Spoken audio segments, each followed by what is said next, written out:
Olá, povo de Deus! As principais reformas produzidas pelo Concílio Vaticano são, primeiro, a Reforma Litúrgica. Um dos principais documentos aprovados pelo Concílio Vaticano II é a Sacrosanctum Concilium. Resultado de uma longa caminhada, desde o movimento litúrgico até os debates conciliares, passando por Odo Casel, Romano Guardini, com sua obra O Espírito da Liturgia, amplamente difundida, etc. Uma das afirmações centrais da Constituição visava encorajar a participação ativa dos fiéis na liturgia, que é fonte e ápice da vida cristã.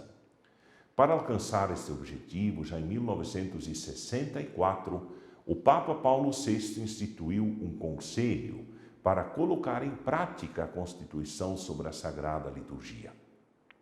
A reforma litúrgica exigiu um trabalho longo e complexo, depois do qual ocorreram mudanças significativas na vida dos fiéis.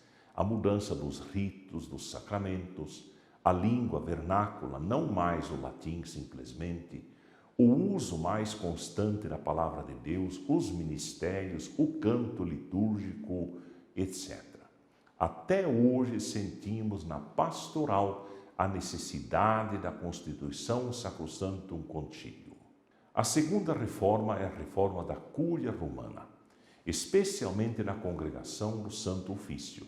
Era uma congregação que remontava ao Concílio de Trento e tinha como propósito específico a preservação integral da fé contra heresias e hereges.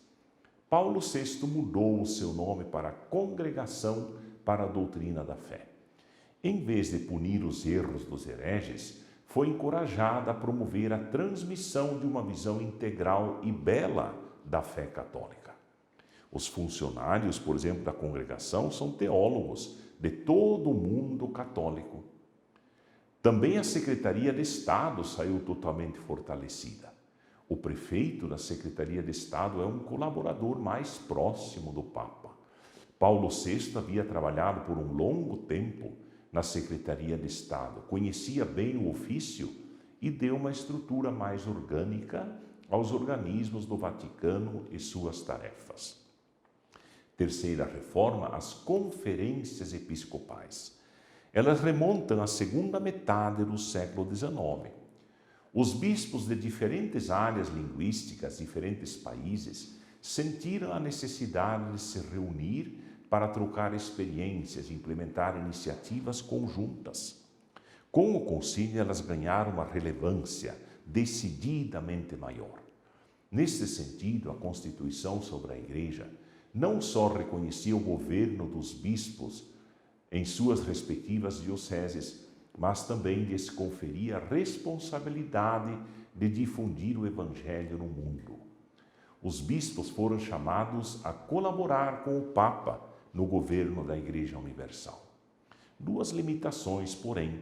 De um lado, deveriam respeitar a autonomia de cada um dos bispos em suas dioceses. E, por outro lado, elas não podiam se opor às prerrogativas do bispo de Roma como garantidor da unidade e da universalidade da Igreja. Quarta reforma, o Sínodo dos Bispos. Em 15 de setembro de 1965, primeiro dia da quarta e última sessão do Vaticano II, Paulo VI anunciou a instituição do Sínodo dos Bispos. É o desejo de uma colaboração mais estreita entre a Santa Sé e os bispos. Ao longo do tempo se organizou em Assembleia Geral Ordinária, que aborda problemas gerais da Igreja, mas não em caráter de urgência.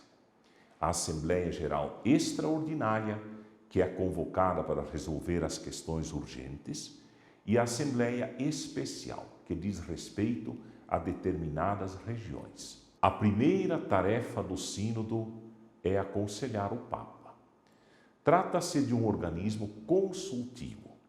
Os sínodos já se tornaram uma realidade importante e muito valorizada na vida da Igreja. Quinto, a Comissão Teológica Internacional. O Papa aceitou a proposta. Em 11 de abril de 1969, instituiu uma comissão teológica internacional. Sua tarefa era ajudar a Santa Sé, e especialmente a Congregação para a Doutrina da Fé, a examinar as questões doutrinais de maior importância.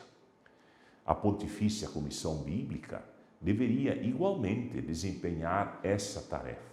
Instituída no início do século XX, ela foi anexada à Congregação para a Doutrina da Fé, com a missão de aprofundar nova espiritualidade bíblica após ter recebido um grande impulso do Vaticano II na Constituição sobre a revelação Dei Verbum, considerado por alguns estudiosos o documento mais importante do Concílio Vaticano II. Sexto, o Código do Direito Canônico e o Catecismo da Igreja Católica. As reformas promovidas pelo Vaticano II não terminaram com a morte de Paulo VI, mas adentraram ao longo do pontificado de João Paulo II, que participou assiduamente do Concílio Vaticano II. Fazia-se necessário adaptar estas duas grandes obras ao espírito do concílio. As novidades bíblicas, teológicas, eclesiológicas, litúrgicas, morais, pastorais e, sobretudo, a nova sensibilidade eclesial precisavam ser incorporadas ao patrimônio da catequese da Igreja e também do direito canônico, em vista da salvação das almas.